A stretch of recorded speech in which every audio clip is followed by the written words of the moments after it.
Brothers and sisters, the time has arrived.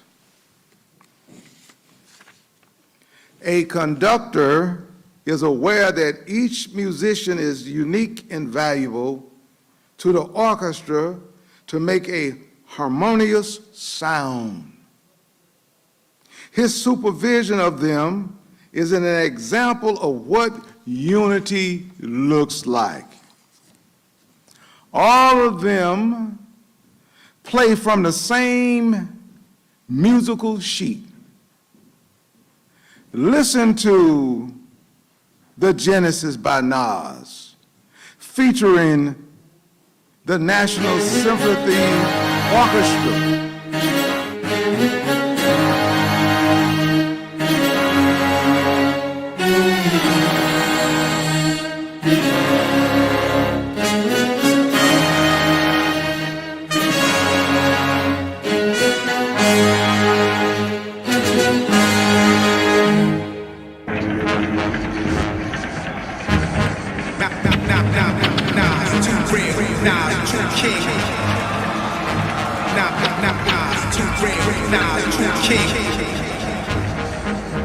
Nas, too real, Nas, too king.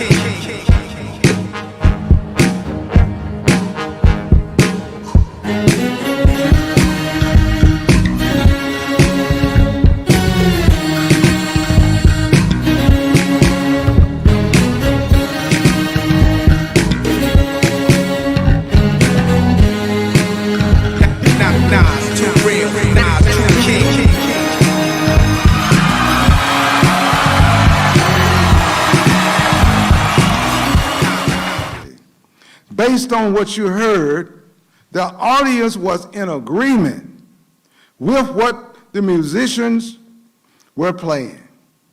As they began to play, the energy in the room surged, proving they were enjoying what they heard. Did you hear the conductor softly whisper, 1, 2, 3? As the baton was being raised and the orchestra was preparing to perform, every eye was on the conductor waiting for the signal to start the music. We have a conductor well able to lead the reparations movement.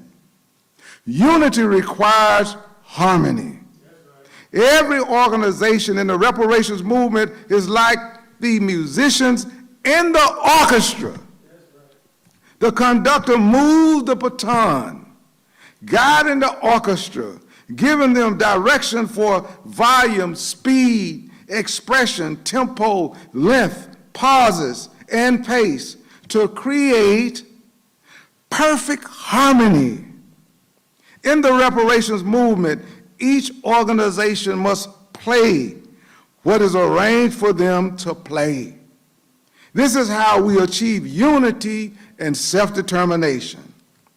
Attorney MALIK Zulu SHABAZZ represents Black Lawyers for Justice. He represents the Emmett Till family and successfully brought the Goon Squad to justice in a landmark case in Rankin County, Mississippi. He was also a diligent student of the late Dr. Khalid Abdul Muhammad. Attorney MALIK Zulu SHABAZZ is fighting for the rights of all Afro descendants. He also stands with the Honorable Silas Muhammad in the Afro-descended nation. Washington, D.C., would you stand, please? Put your hands together for the 2024 Black Holocaust Remembrance Day keynote speaker. And any questions that you might have. It's reparations or else. Reparations or else. We will not stop. It's reparations or else. Reparations or else. We will not stop. In and to be the guest of Unity Nation, headed up by that great student warrior. He's not selling drugs. He's not a young man who can be found in the highways and byways of America, actually involved in crime that the white man has set up for young black men and women to participate in. But he's a freedom fighter. He's a young student that is standing up for the liberation of his people and fighting for his people's resurrection and rise.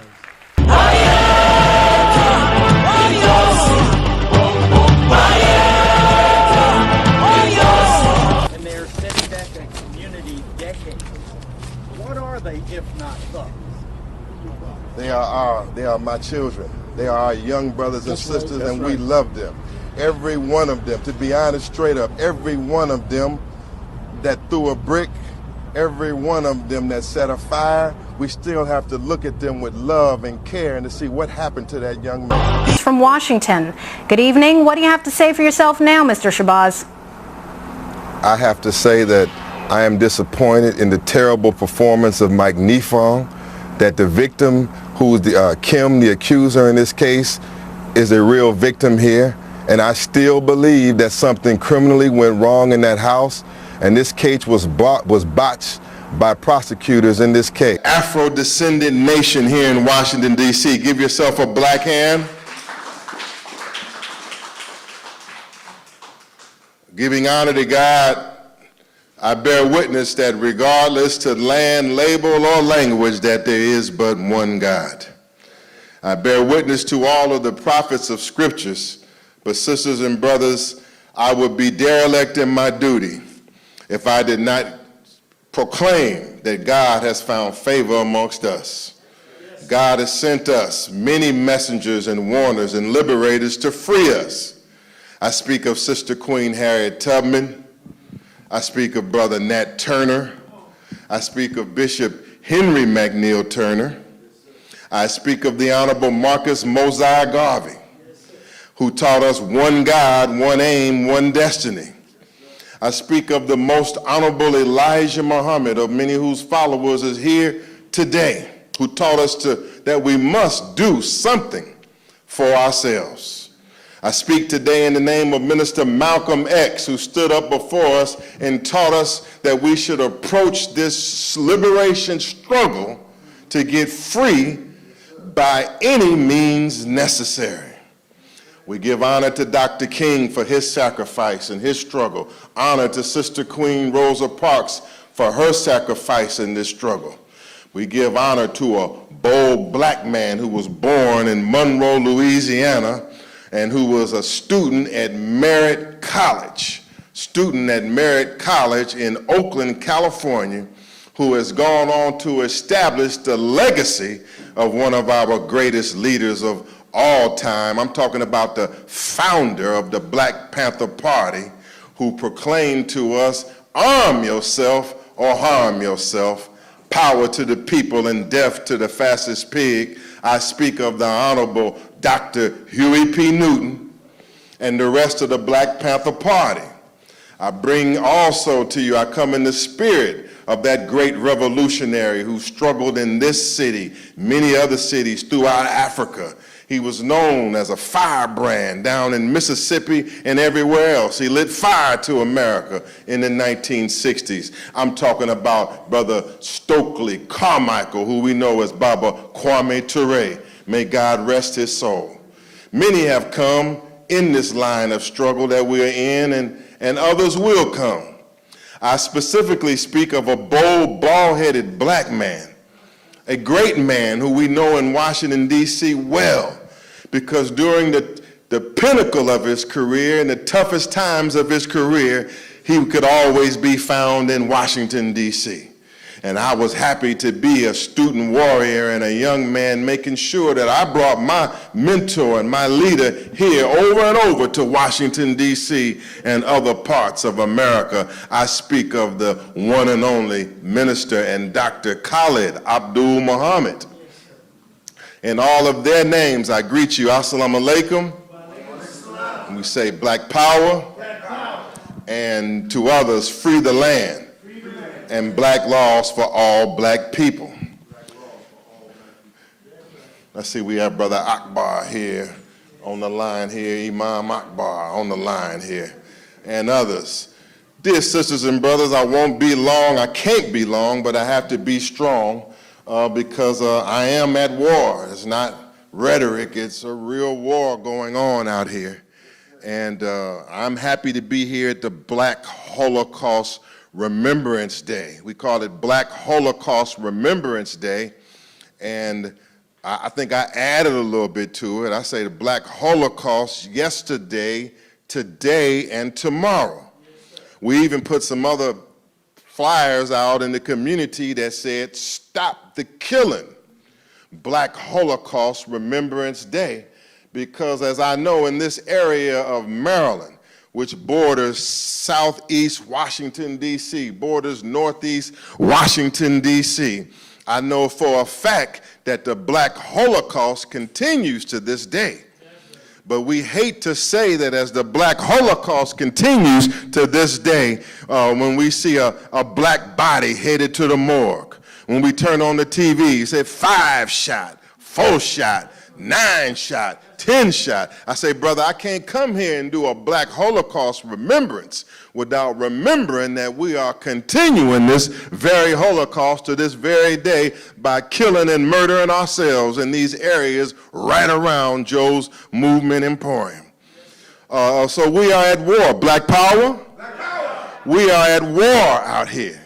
We're at war as we remember what happened yesterday. We must remember what we are perpetuating today. A brief recap here, and the reason why I can't be too long is because I'm an attorney at war on front lines for key causes for our people.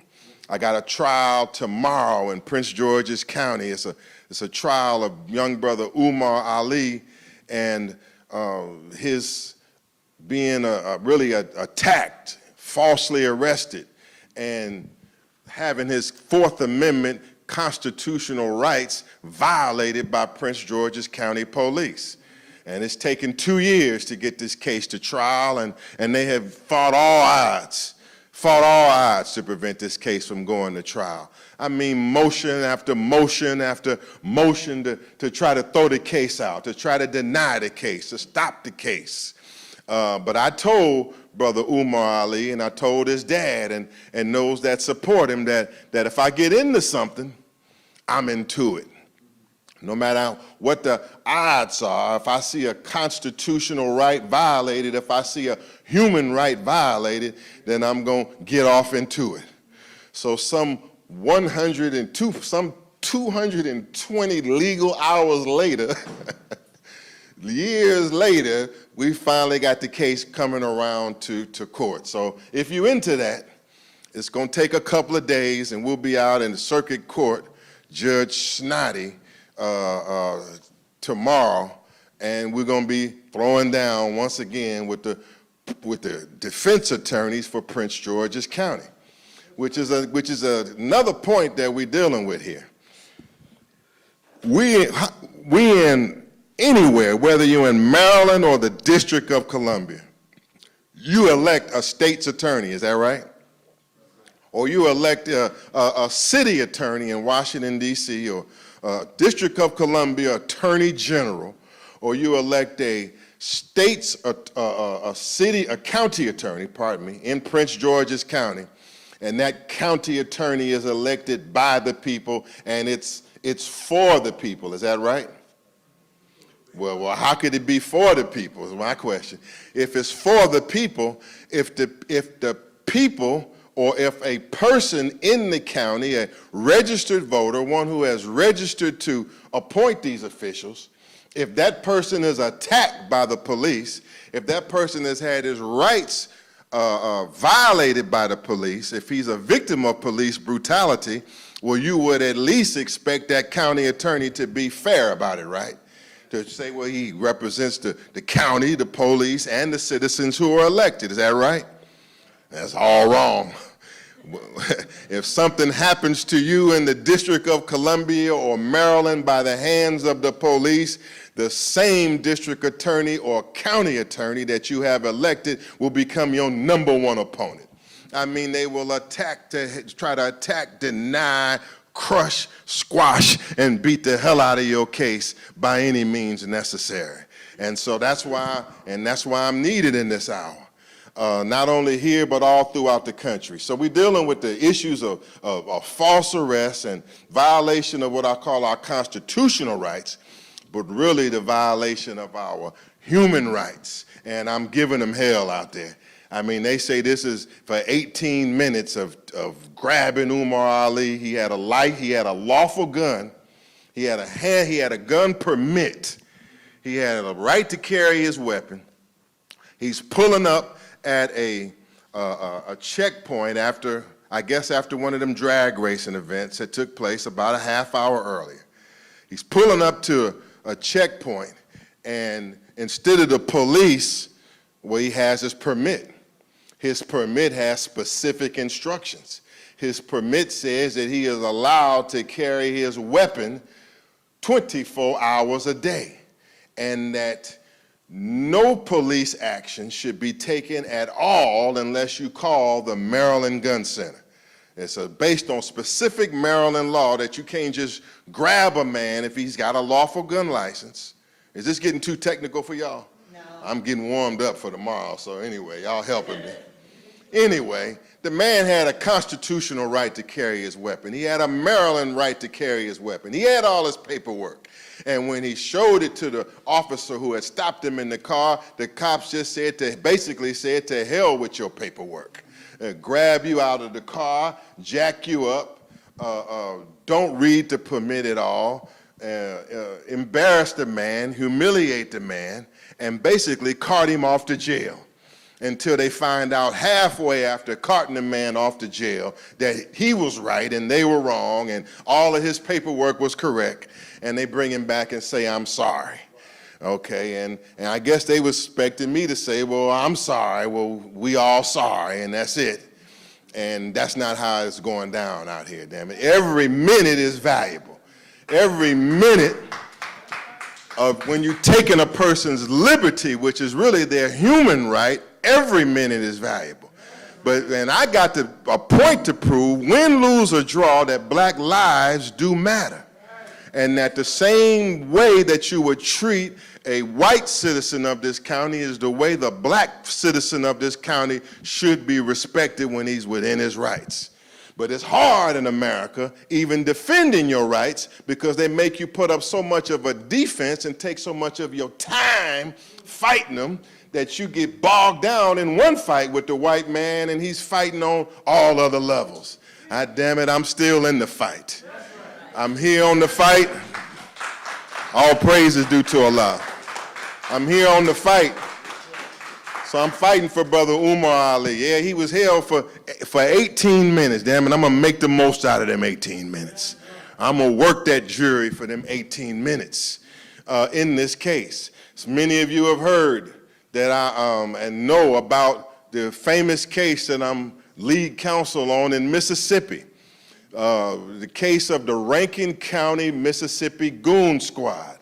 The case of the 6 sadistic officers who attacked my clients, Eddie Parker and Michael Jenkins, in that house in Rankin, Mississippi. Rankin County, Mississippi. They didn't want any blacks in the neighborhood. This was a gang inside of the police department, and a police department that's ran by a racist criminal gang.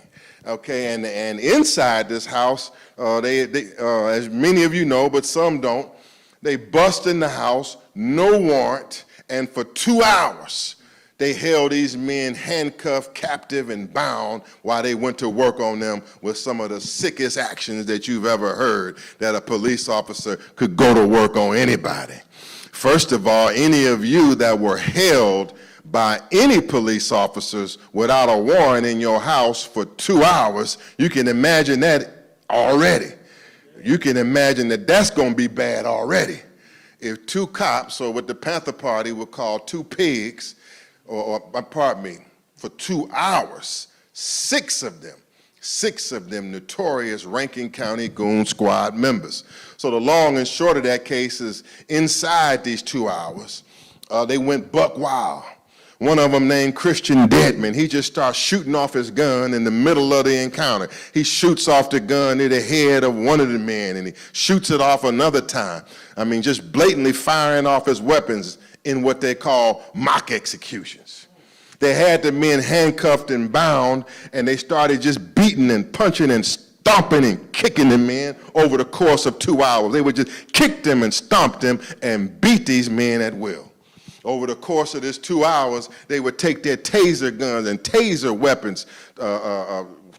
weapons, and they would fire what they call stun guns, and fire the weapons off into the men over and over again. Some of the pictures and the exhibits that we have show Brother Eddie Parker's back just riddled with taser weapons. Should have knocked, completely, really incapacitated the black man.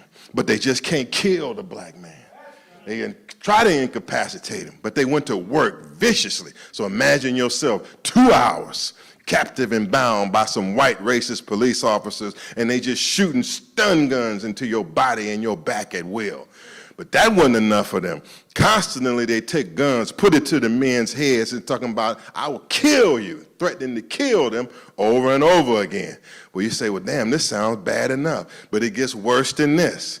Another point, they engaged in what they call waterboarding. Waterboarding. How many heard of waterboarding? Okay, so you may have heard that from Iraq. When they would take, United States soldiers took Iraqi prisoners and they would blindfold them.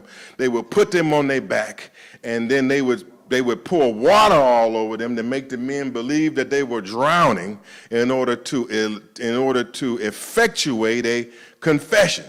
Well, these Rankin County Goon Squad, they did the same thing here.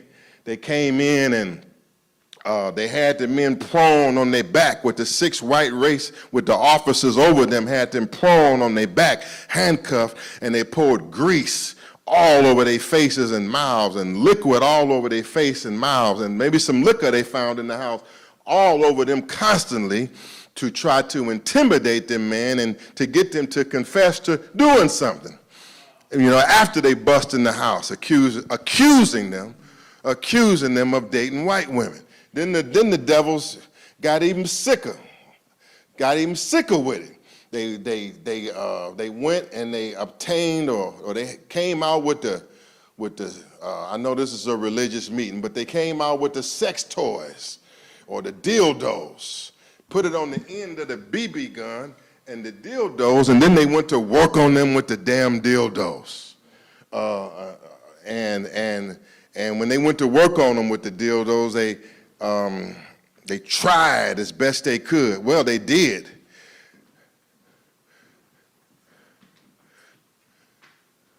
Y'all all right? Stick with me right now, because we got to understand we're at war, right? That's right. They want me to be the conductor. That's right. And I'm trying to work with being the conductor. It's an honored title, but I have to be a conductor at war. That's kind of a conductor I got to be. I don't like violins because they give me bad memories. Violins give me bad memories from when I was with Khalid Muhammad and the damn violin. And so, there's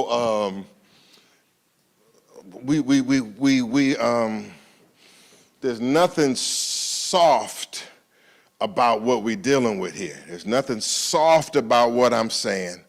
There's nothing soft about the Black Holocaust, and there's nothing soft about this mission that we have from the Afro-descendant nation and the Honorable Silas Muhammad, who I'm going to get to in just a minute.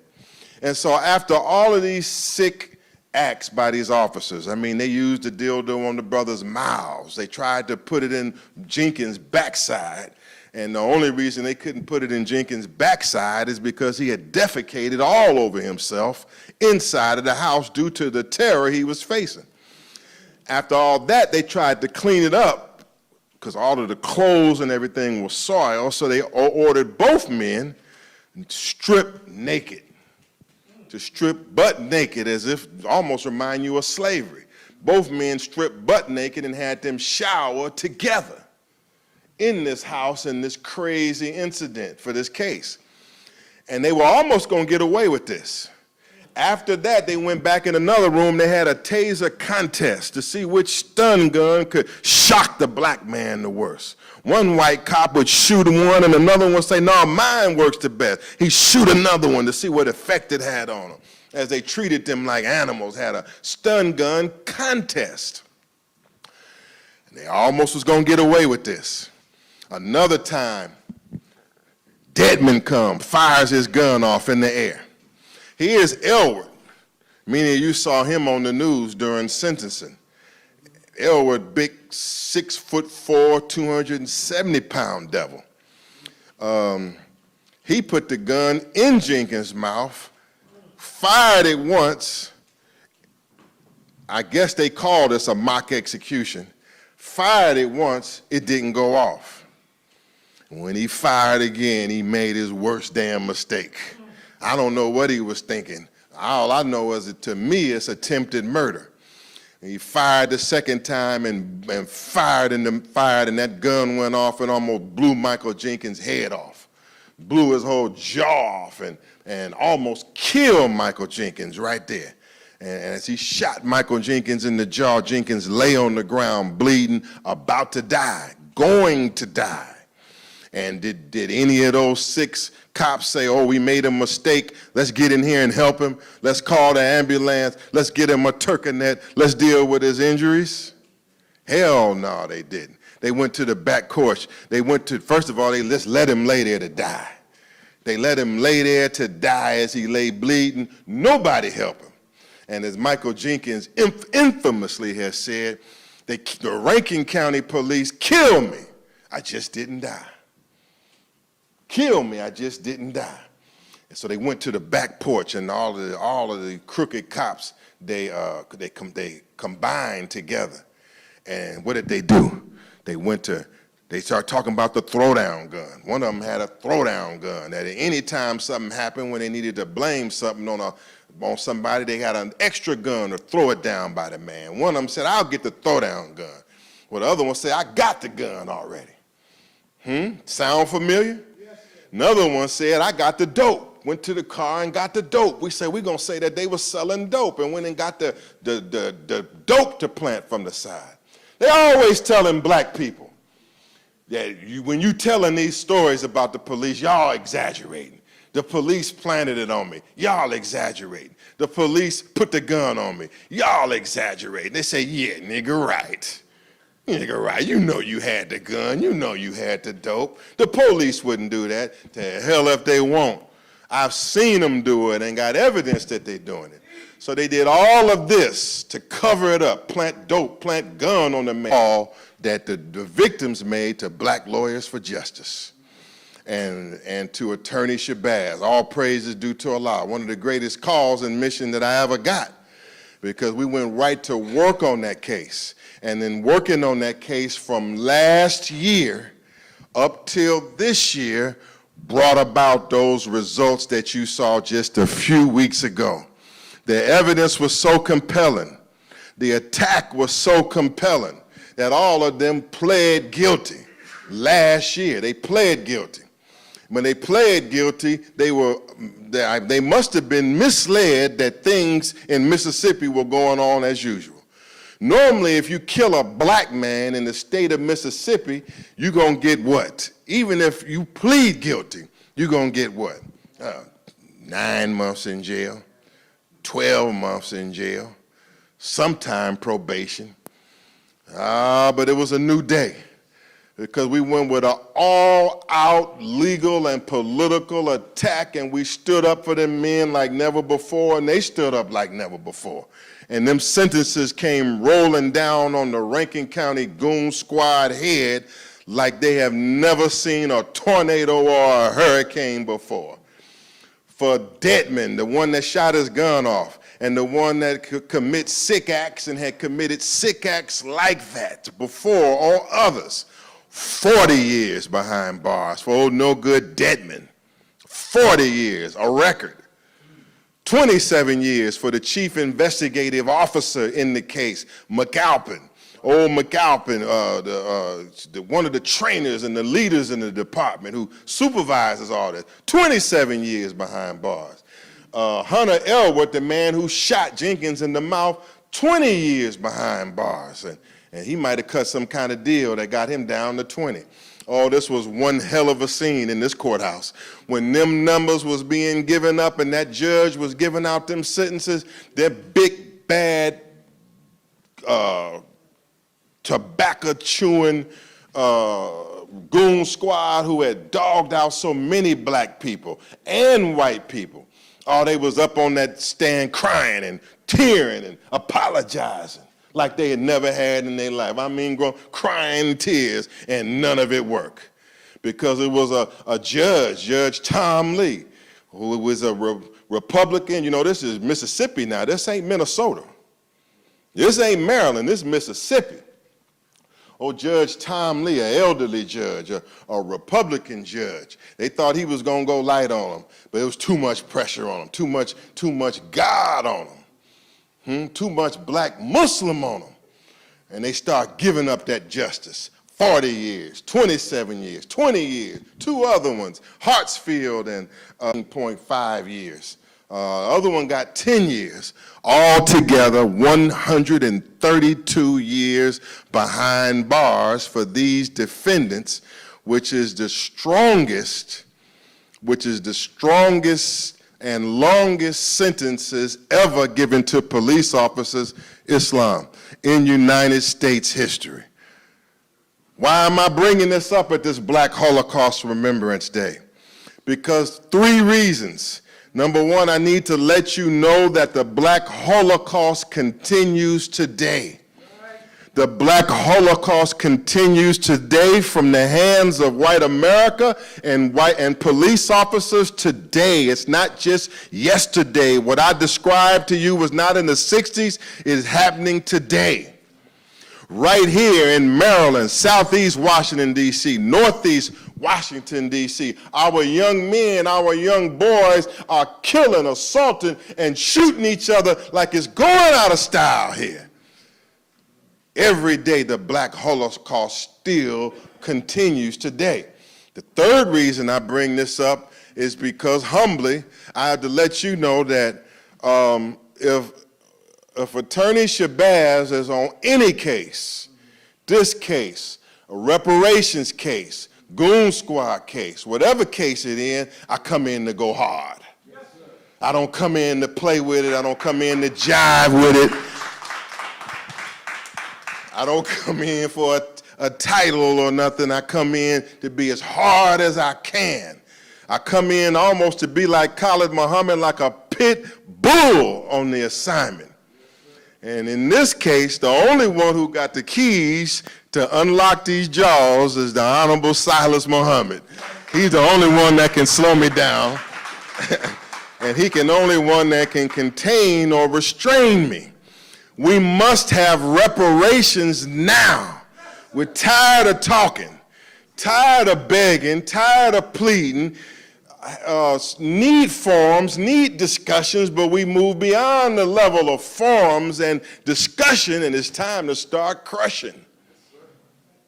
Black power? Black power. This reparation struggle must be taken to a higher level. So I am honored to have been given an assignment by a man who I respect very much. A man who is a pioneer in Islam and who is personally taught and trained by the Honorable Elijah Muhammad, and is a very wise man that I love very much. He has taken care of my leader. When my leader was down, he came to comfort my leader and stood by my leader, Khalid Muhammad, when Khalid Muhammad was down. He has come by me and he supported me when Khalid Muhammad passed and put his arms around me. And many other times in my career, he's come and he's shown me nothing but love, almost like a spiritual father. And I can't tell you how much that I respect the Honorable Silas Muhammad. Honorable Silas Muhammad. And I respect his followers. And I respect his movement that we are a part of. And so we're here on the point on the line for the reparations struggle. We have our National Reparations Convention coming to Lincoln Temple United Church in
This is our time to make our move. It's our time to make our move. The killing that I complained about in Southeast Washington, D.C., somehow or another, this has got to be our time to make some kind of move. On the legal fight, I'm down 10 toes down on the legal fight. We have to make our move. Reparations cannot wait any longer. We have to say that our diplomats, our representatives from the Afro-descended nation have just come back from the United Nations in Geneva, Switzerland, and they have done a mighty job. Let's give them a black hand. I don't even know if you know. Our diplomats, our president, the Honorable Akila Mukarram, Sister Tahita Sabri, Brother Ishmael Abdul Salam, all for reparations and emancipation. Our representatives, our family just came back from going all overseas in the permanent forum for people of African descent, and I'm here to tell you that they advanced our cause well, and they stood for our cause well, and they made us all proud. And they will be back from Geneva, and many others are coming back from Geneva. Where are they going to be? They're going to be at our National Reparations Convention, May 17th through the 19th. What's May 19th? That's Malcolm X's birthday. Now, I'm in the home of the black Muslims. Now, black Muslims, Malcolm X is a controversial figure in black Muslim circles. Is that right? Certainly Malcolm X is immensely popular in the black nation, but inside of the Nation of Islam and black Muslim circles, well, Malcolm is controversial. Is that right? We don't have to let's just keep it 100. Malcolm is controversial. And many things, like myself, I honor, love Malcolm X for. Take my name after Malcolm. Take my spirit and my drive after Malcolm. There's some things that Malcolm did I just don't agree with. But there are other things that I strongly agree with. One of the strongest things that I do agree with Minister Malcolm X about is Malcolm X internationalizing our cause for human rights. Now, in that sense, he's a pioneer, and you cannot deny him. Because it's Malcolm X that took our cause years ago internationally. It's Malcolm X that advocated our cause inside of the United Nations. It's Minister Malcolm X that got us into the language of human rights over civil rights. And so what I'm saying is that there's no coincidence that this weekend is also on Malcolm X's birthday or Earth Day weekend. And I will say this to you, that I do believe that the Honorable Silas Mohammed is fulfilling that part of Malcolm's positive history. Yes, that's what I said. I said that of that part of Malcolm's positive history of taking our cause to the United Nations, there has been one man that had been trumpeting this cause amongst the Muslims for years and years. There's been one man who has been like a voice crying out in the wilderness over and over for reparations and our human rights, and that man is the Honorable Silas Muhammad. We want to strive hard. Pardon me for wearing these tennis shoes, but you know I'm doing so much right now. I said, if I don't wear these shoes, I'm gonna be off my feet if I don't wear something comfortable on my feet right now while I'm running around everywhere fighting this fight. We want to dig in for our convention. We want to promote and beat the hell out of the ground and the turf and the territory for our convention. If you say I'm a conductor, and that means I have some authority to make the orchestra run right, well, let's get up and start running. Because I need a revolutionary orchestra, not just an orchestra of just nice guys. And, we sisters, we just have our nice African gowns on and African headpieces on, and we in our Washington, D.C. area, we look so nice. Or the brothers will have their Africa on, their kente cloth on, it looks so nice. My dear sisters and brothers, we have to get beyond that which is symbolic, and we got to get into the core of what this actually means. This means a revolution must be waged if we are going to dream about getting reparations. We're going to have to engage in a tougher and a stronger fight. That's what this convention will be about. It's going to be about action, not just telling you that we deserve reparations. You already know that, right? Of course, we got to give you facts and statistics and all of that, but you already know, right? I believe that my job is to help take us to the next level of battle in the reparations struggle. So therefore, on May 9th, we've come out. On May 9th, which is a week and 8 days before the convention, on May 9th, after consultation and deliberation and much research and investigation, we are announcing the National Reparations Sanctions and Boycott Campaign. That's where we're at right now. And on May 9th, that's right,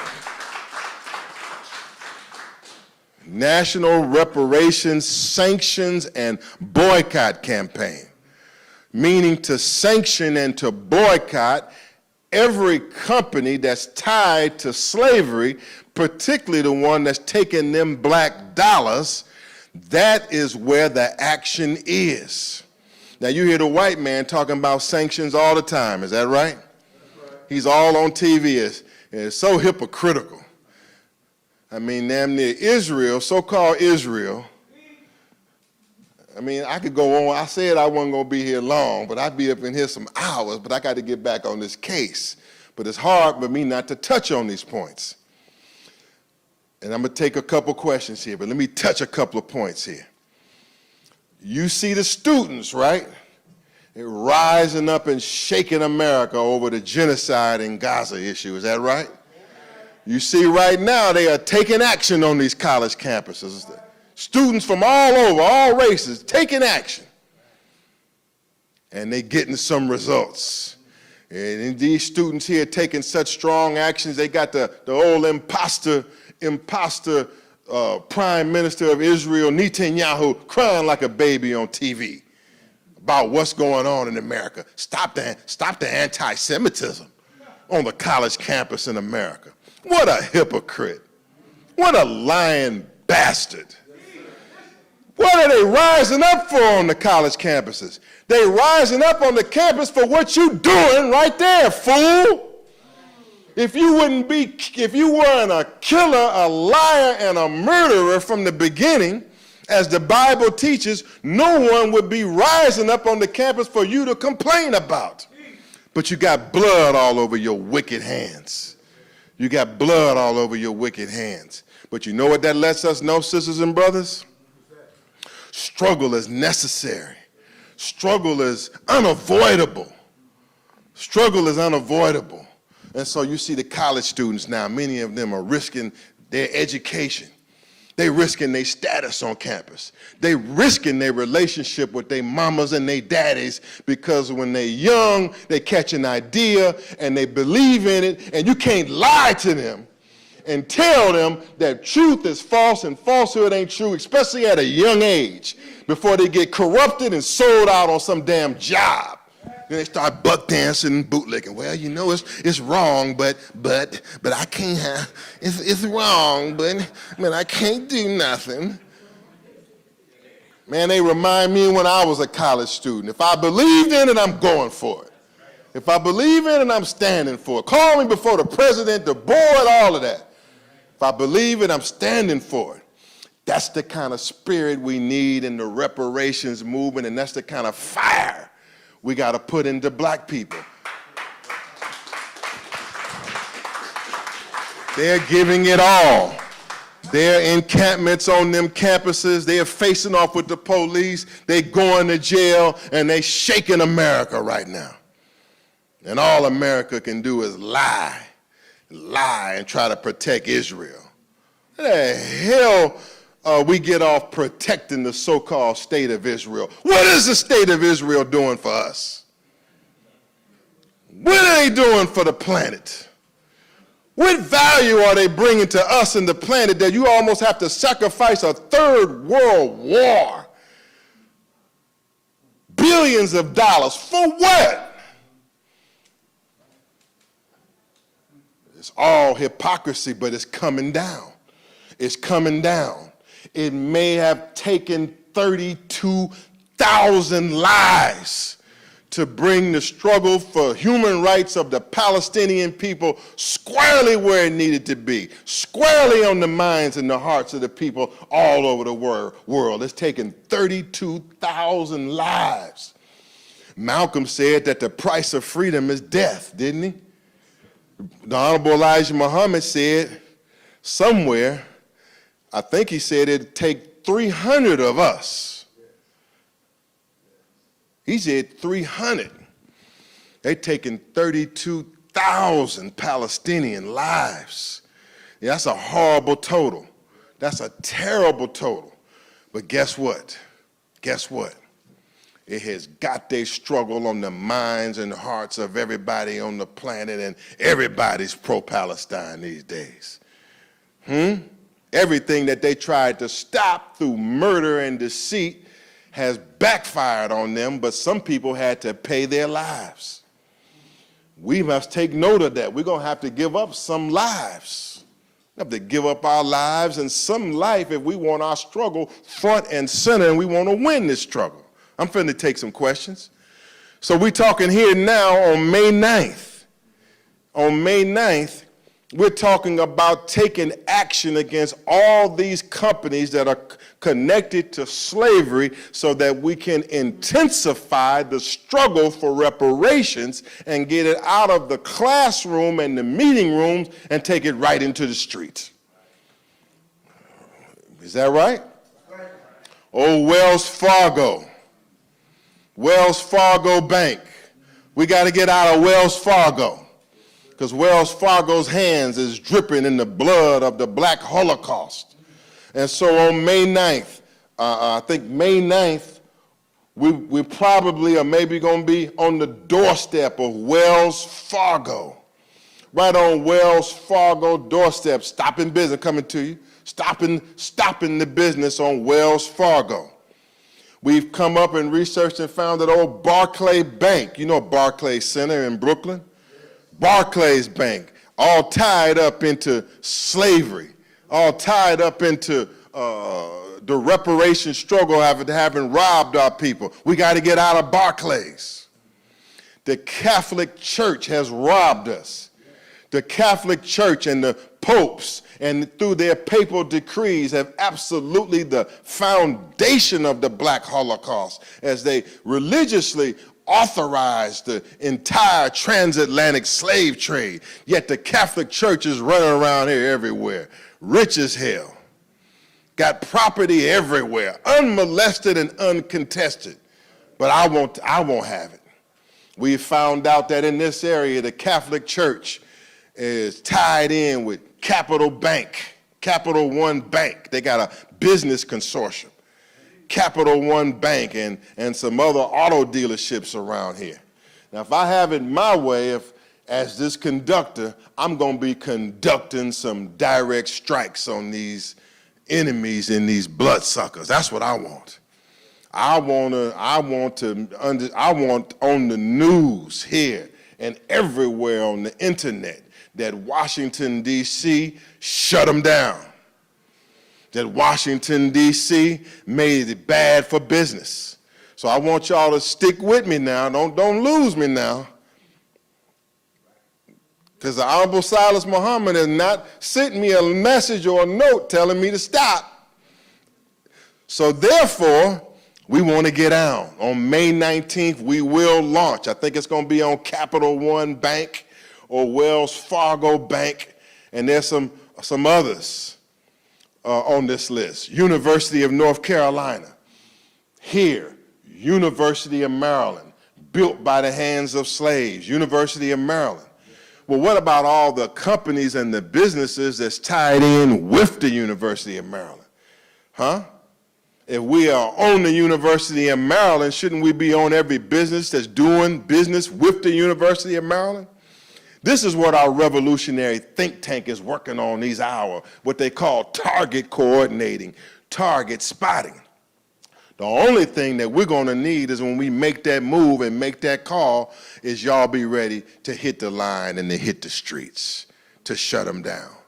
So on May 9th, you'll hear, if you have a sign-in list, you'll hear. We haven't decided the final target, whether it be Wells Fargo on Capitol Hill or whether it be Capital One. But I can tell you this, it's going to go down on May 9th. Why May 9th? The convention is May 17th. Why May 9th? Because we got to kick some behind going into the convention. We got to put our all into it. I promised the Honorable Silas Muhammad that I put my all into this convention. I said to him that you have given your entire life for our people. And therefore, and when you come to Washington, D.C., I'll make sure that no stone is unturned. And so we got brothers out here right now in the streets and in the hood. They painting the poles and going hard as they can with the flyers. I just want y'all to do the same. When they're going to give you these flyers and information here today, I want you to approach it like zealots, with confidence, knowing that we have a plan. We want to light this city up ahead.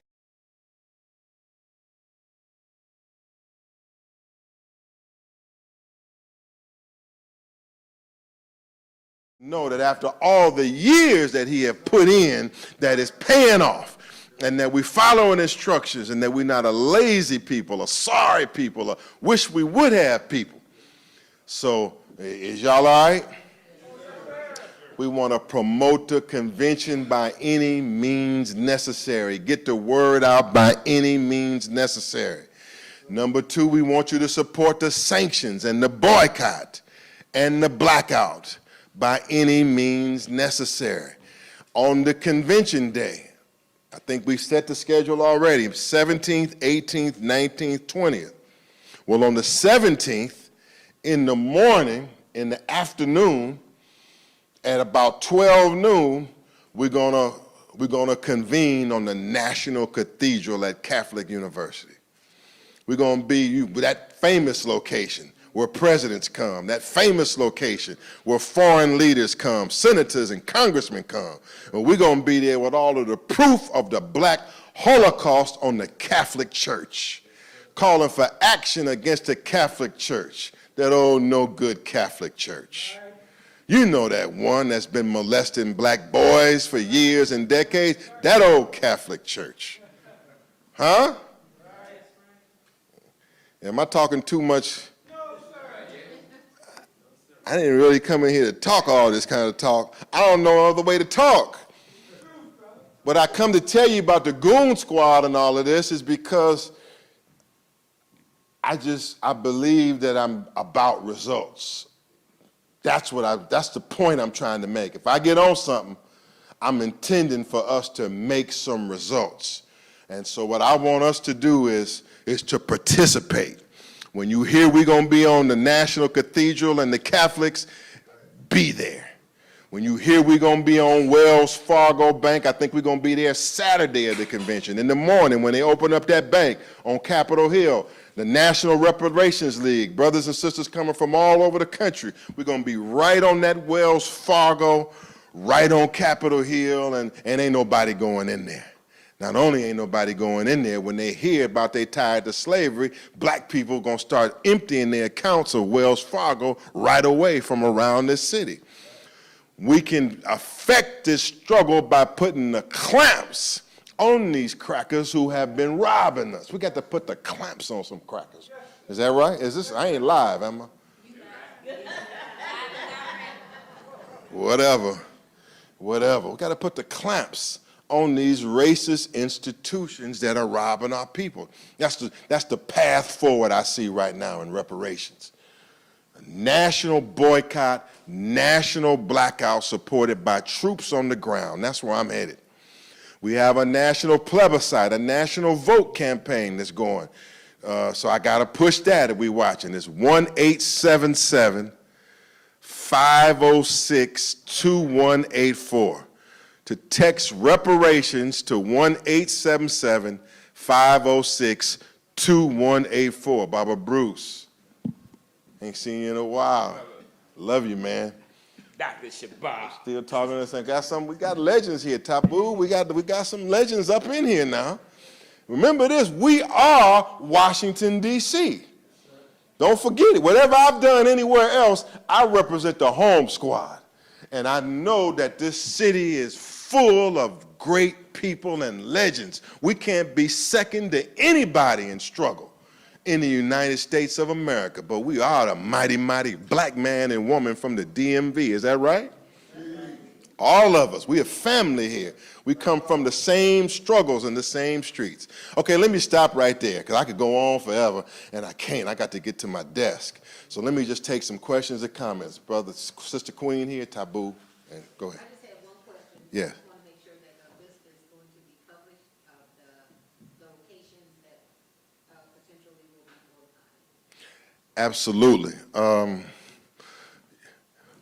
What I need to do is, you have a sign-in list, right? Okay, we need to have a sign-in list here. Okay, but here also, these sisters and brothers, you should get all their numbers, because we want them to have the sanctions flyer. The reason why I said about the numbers, because we've posted some information that tells you about the top 10 companies: Wells Fargo, Barclays Bank, Capital One, Catholic Church, University of Maryland, University of Georgia, University of North Carolina, Brooks Brothers Suits, and the top 10 of every politician that has failed the reparations report card. There's some young brothers and sisters out of Florida that's coming to the convention. They call it the National Reparations League. They got a reparations report card where they've rated every official. They're going to be going to the Capitol Hill with us Monday on the 20th.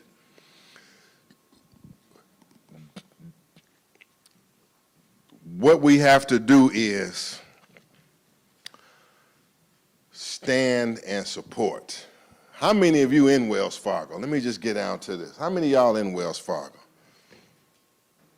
Okay, well, I'm going to raise my hand too. Yeah, and guess what?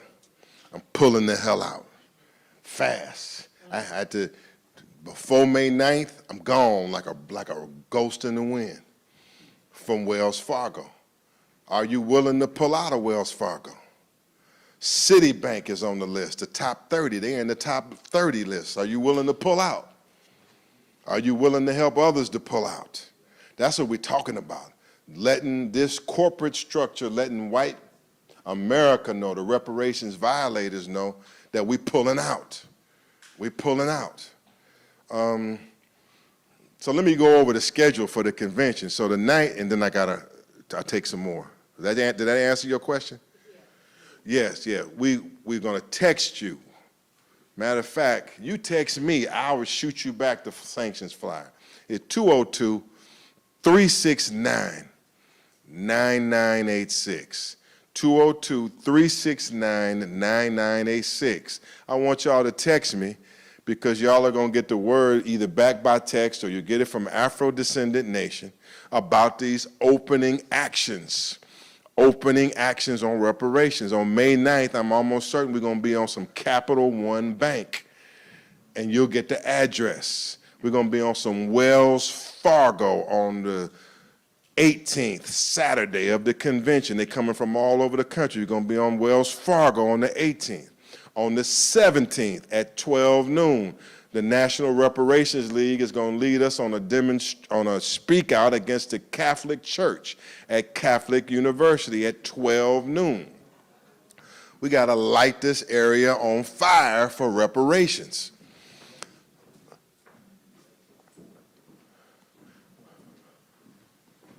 Coming to you, Brother Baba Tabu, Brother Bruce.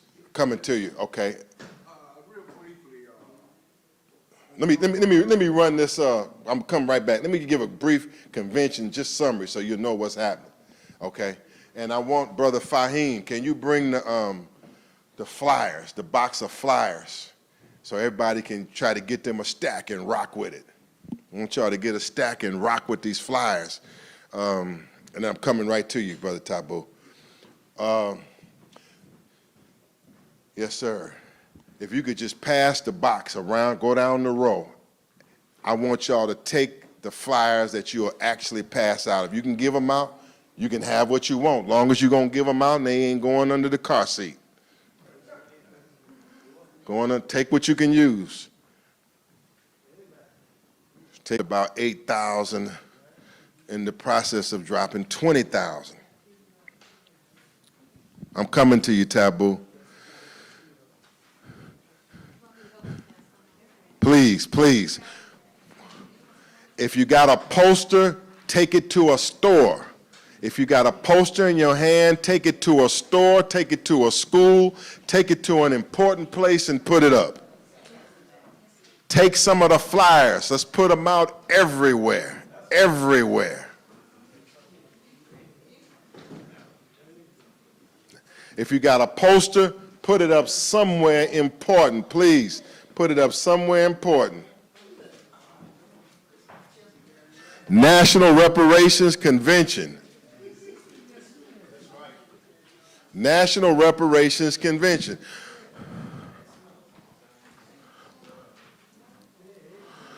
We got Brother Uhuru, Brother Harold Hunter, Brother Uhuru here. He's been out there. Come on. He came on by. Brother Uhuru here, he has been awesome out here on these streets. If you ride down U Street, Shaw area right now, you see them posters everywhere, everywhere on the lamp post, the light post, everywhere. That's right. He may have had something to do with it. I don't know if he did, but he might have had something to do with it. Brother Peter. All right, so we got a hard, what we saying here, look.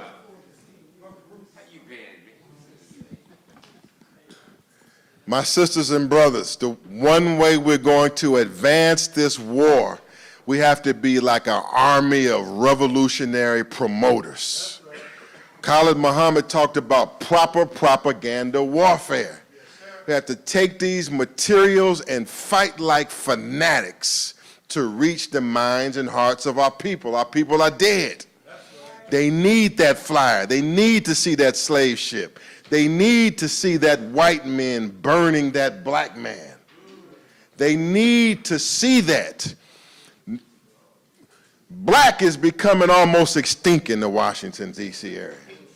Black consciousness and black power is almost becoming extinct around here. Is that right?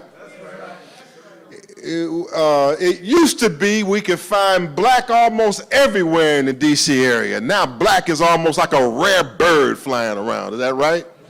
You can't hardly find a strong black man in the District of Columbia, Maryland, or Virginia. Matter of fact, soon as you cross the border from Maryland or Virginia coming into D.C., you start seeing something funny going on. Is that right?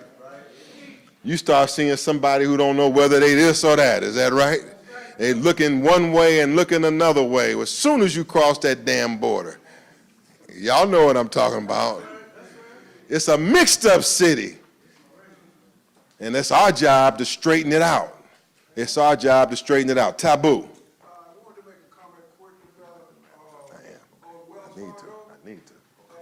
They were one of the first banks that paid reparations, I forget the year, attorney D. Capel, they came with what, $11 million? So, No, sir. D. Capel, attorney Capel, so that was, if I was wherever, I thought I mentioned so you would get straight where you know. So they paid, they were one of the first banks to pay reparations. She sued them, I forget, I don't want to misquote the year. I need you to, my records show that, first of all, if it was 11 million, that wouldn't be reparations. No, it wasn't. I'm just saying that was paid in the name of reparations. Well, I need you to, hold on one second. I like that. I mean, what you're saying is important. Or how about just pulling that up while we're here? Pulling that up. If you have that. Now, I don't have them on record as paying any form of reparations. But if you have something, what you're saying, to show me, we can Google it. You can Google it. I mean, we can Google it while we're here. Has Wells Fargo paid reparations? I want to know. If they say they paid $11 million, I want to know that, even though I reject that settlement. I reject that. But We should have attorney Deidre Pelman give an account, in my opinion. she's coming to this convention. Well, ask her to give a report. Monies were given to. I just say Google it right now. Let's find it right now. Let's not wait on it. Let's find it right now. If we can go on the phone and find where Wells Fargo has satisfied its debt to black people, that's fine with. Then I need. They satisfied the debt, I'm just saying the suit, and that's what we're paying. I don't know all the particulars. Let's look it up right now, though. We can get clear.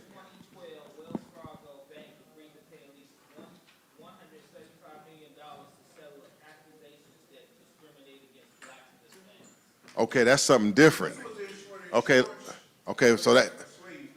Okay, well that. Okay, 175 million. Now that's for some separate acts of discrimination. Okay. I still got to show it to me, Doc. Got to show it to me. Well, what about, I did one last thing briefly, the Democratic Party, who is setting policies, the Federal Reserve, which nothing federal about, but these are some of the folks, it's so many people, but there were just some of the people, it came from the top of my head, but we can discuss all that later, at Word of Worship.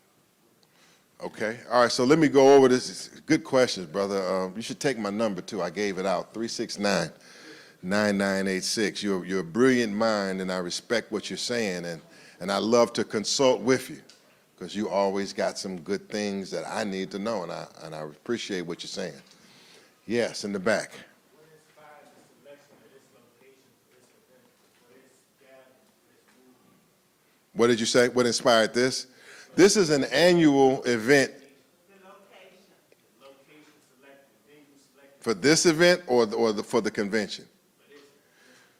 The Honorable Najee, brother minister, chief minister, can explain that.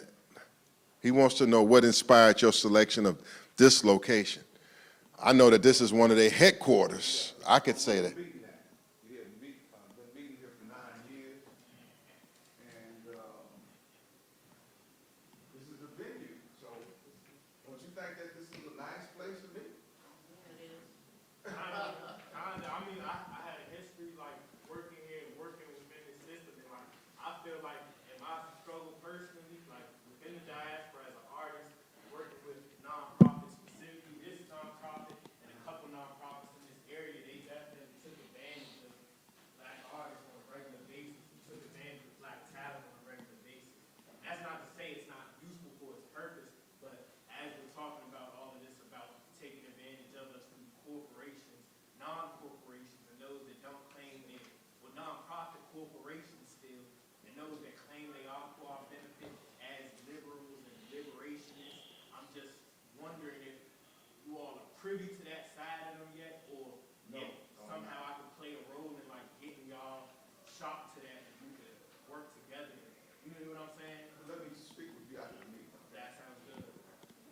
All right. You make a good point, brother. Ideally, because this is an Afro-descendant nation place where he has gathered for years, I guess the goal was to try to win this area over. That's why we had some brothers come out and promote and trying to help Chief Minister to build this area up, that all the brothers and sisters here should benefit from the strong brothers and sisters in the Afro-descendant nation. And right here in this area, that we should be winning over this area, and right up here in Mount Rainier, Maryland. I agree, and I see it. It's a front line for a lot of political struggle back and forth between the people that really is owning these buildings. It's a lot of white people from completely different areas. White lady that own this building from like. You live around here. I work around here. You work around here. Spending my life around here. Working right here. I respect that. Yeah, that's why one reason why I'm here. I'm here to try to help Chief Minister and those to help empower and organize black people in this area right around here. And so maybe you'll speak with him further about that. I got to get off because the program is running and I got to deal with these court matters. So let me give the schedule for this convention and I'm gone. I told you about the demonstrations, but that's not all what the convention is about. That's part of it. Friday night, the 17th. Friday night, the 17th, we got the Honorable Dr. Tony Browder. I just spoke with him a minute ago. Dr. Tony Browder, Professor James Small, attorney Nkechi Taifa, will be Friday at the Lincoln Temple Church. And Dr. Browder and those other experts are going to be giving a top quality presentation on damages that's owed to black people from the Holocaust. And our master historians will be there. How many are familiar with Dr. Anthony Browder? Okay, well, Anthony Browder is probably our best that we got. He's going to be at the convention Friday. We want to let everybody know to be there, support. Saturday, we start at 12 noon, and all day, all of the top advocates from around the country will be there that day. Emmett Till family and those coming from around the country, Reparations United, National Reparations League, every major organization, they come in to represent on Saturday at Lincoln Temple Church, and we want everybody to pack it on in. On Sunday, there are going to be workshops from, I think, 3 to 8, critical workshops, and it's all on the website, nationalreparationsconvention.com. nationalreparationsconvention.com. Gladale. Okay, we got the Washington D.C. stalwarts in here. Okay, on Monday at the National Press Club at 12 noon. This is what Monday's going to look like. At 12 noon at the National Press Club, presidential candidate Dr. Cornel West and his vice presidential running mate, Sister Melina Abdullah, who's the leader, the national leader of Black Lives Matter. You might have seen her on TV battling the police out there at USC and others. Anyway, on Monday at 12 noon, the last day of our convention, Dr. Cornel West is coming out to firmly support reparations before the nation. That's what we have on Monday. We'll be at the National Press Club on Monday when Dr. Cornel West and his team will come out to support reparations, and the national leaders that support sanctions are going to have their own news conference at 2 o'clock announcing these national sanctions. Go ahead. Talking about May. Talking about Monday, May 20th. Dr. Cornel West is going to conclude our convention by coming out to support the reparations agenda and to support the Afro-descendant nation. That's what's going to happen on Monday. Sunday, Saturday, and Friday will be at the church. And other demonstrations, you will be able to read about it on the website. Okay, you got to wrap it up. Anytime, and I said I was going to wrap it up early. Sisters and brothers, I could go on. I got to get out of here and try to win this case tomorrow. Thank you. Sir, honor. Dr. Shabazz, we have entitled this "The Holocaust and Stop the Killing." I have lost 2 grandsons to the streets of Washington, D.C. one 20-year-old and recently one 17-year-old. And going forward, is there a way we can tie the knot to stop the killing in the streets, our social political prisoners, which we just left Philly on Mumia and H.R. etc. Can that be tied to the reparations move and the conference that stop the killing and the social political prisoners to the reparations move? Walaikum salam, Brother Akbar. Black Power. So Brother Imam Akbar.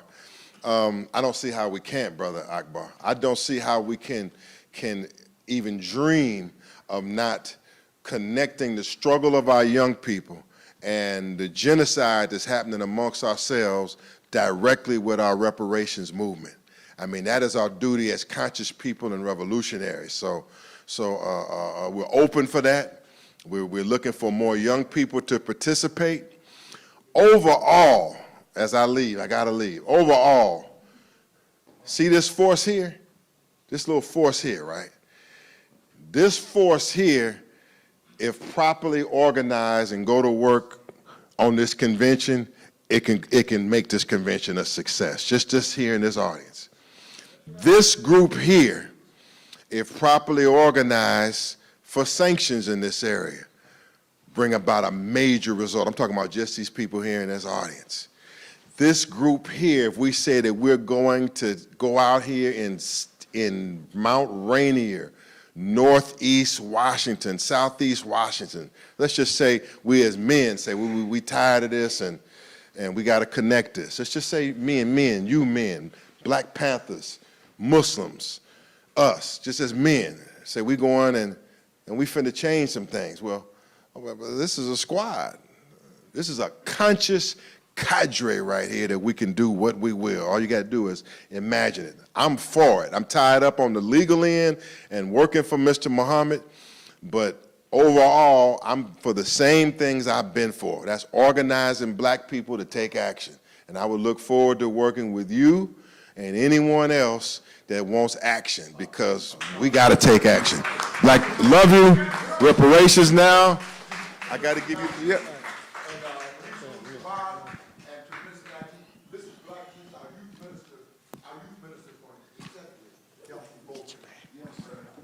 Yes, sir. You can get one of the brothers to help you take that out. All right, listen. Give them one more applause. This has been beautiful. This has been beautiful.